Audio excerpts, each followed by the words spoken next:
Alright guys, it's been a month since I've actually pulled and replanted a lot of this plant in this tank. I'm going to give you guys an update on what's going on with the plants, and some of them looks like it's not doing very well, and I think I may have a theory. Alright, so let's start with the theory in terms of why I think it's causing some of these plants not to recover quite as well as I thought it would have. So last couple weeks here I noticed that some of the LEDs aren't fully lit. And this LED here came with this aquarium set. It's from Aquavas. So it's kind of like almost like a T5 bulb setup where it's just these bulbs are basically LED bulbs, and there's 6 of them in this line here, and there's 2 power outlet that kind of like powers this LED. And I noticed that some of the LED strips here aren't fully lit or aren't getting powered. So what you're looking right now is actually the best bulbs that I've gotten from the 2 sets of LEDs that I have. The other set looks horrible. I'm going to show you guys real quick what it looks like. It's like all the LEDs are pretty much dead. It looks like maybe like it's kind of like a T5 bulb setup where like every like year or so you have to kind of replace these bulbs to ensure that 1, they're fully lit and actually working and functional, or 2, it just probably might be a bad design. I don't know. Like it shouldn't just be dying like this, you know? Now, the unfortunate thing is this company actually went out of business, I believe. The one in the US at least. There's another one in Germany that's set up. I actually tried to reach out to them probably a year ago when I noticed like one of the LEDs losing one of the strips, very minor, and I didn't hear anything back from them, so I don't know if they're still up or if they're not around. But I actually pulled one of these bulbs out and actually Googled the bulb just to try to look to see if there's anything out there where I can just buy a replacement for. And unfortunately, there wasn't, because this isn't like, you know, your typical like T5 bulbs where you can just buy them anywhere.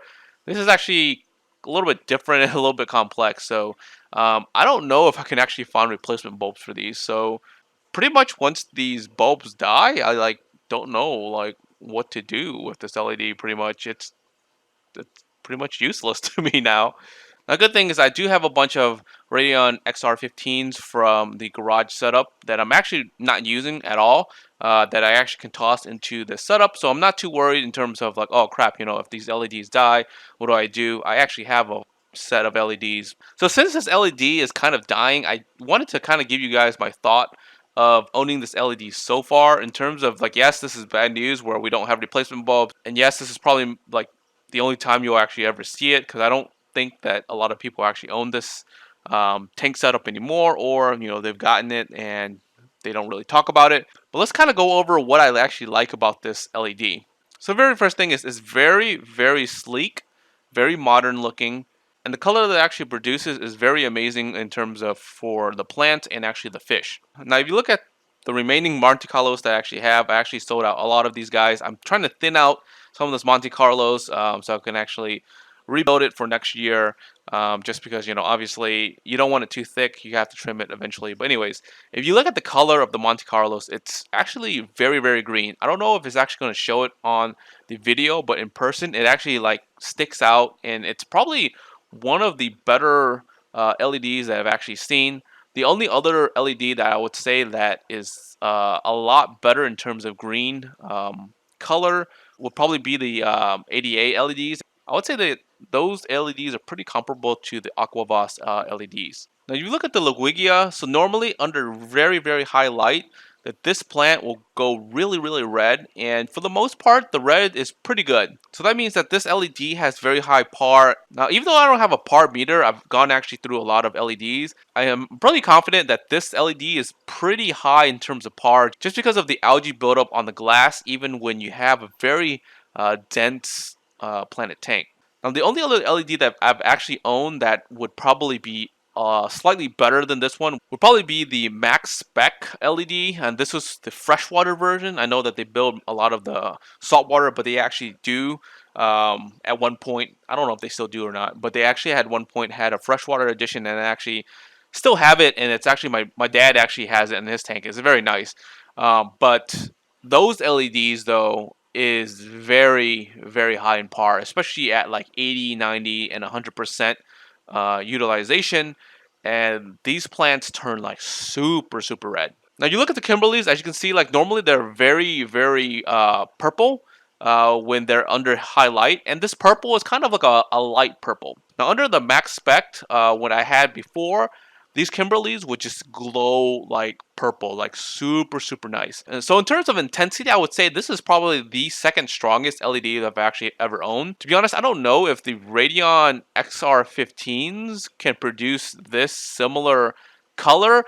Maybe we'll find out whenever I actually switch to those LEDs. Now, the other thing is I've never actually put the Radeons under like 100%. So if I actually put them under 100% intensity, maybe it'll probably be a lot more par than actually the setup. And maybe we'll find out in the future when I actually switch to it. And those are some of the few things I actually like about this LED. Let's quickly go over some of the things I don't like about the LEDs. One, the LED unit itself is heavy as crap. Like it's super heavy, bulky.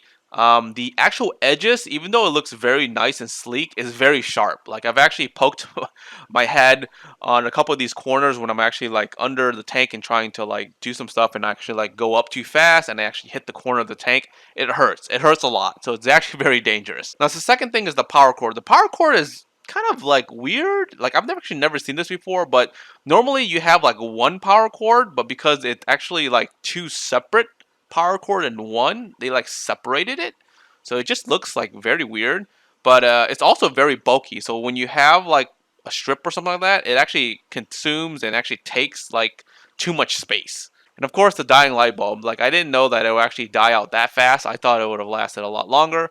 I actually got this like maybe like 3 or 4 years ago, so the LEDs for the most part didn't last as long as some of the other LEDs I've had. A lot of the other LEDs that I've had, especially like the ADA LED that I've actually had like since like 2013, 2014, it's still running. Like all the LEDs are working. It's like nothing's broken on that. So for this to die in a couple years, it's kind of questionable. It's kind of sad that something like that would die like that. Assuming that these LEDs are supposed to perform similar to these other ones, because again, these are like bulb style where like you kind of take them off and replace them. So if it's kind of like in T5 where you're supposed to replace every year, okay, great. It lasted for 3 years, pretty sweet. These bulbs are very unique, so it's probably impossible to find. So yeah, we'll have to see, what happens. All right, guys, I hope you guys enjoyed this week's update on pretty much the review of the Aquavas LED. If you guys aren't subscribed yet, make sure you guys are subscribed. And like always, until next time, guys, peace.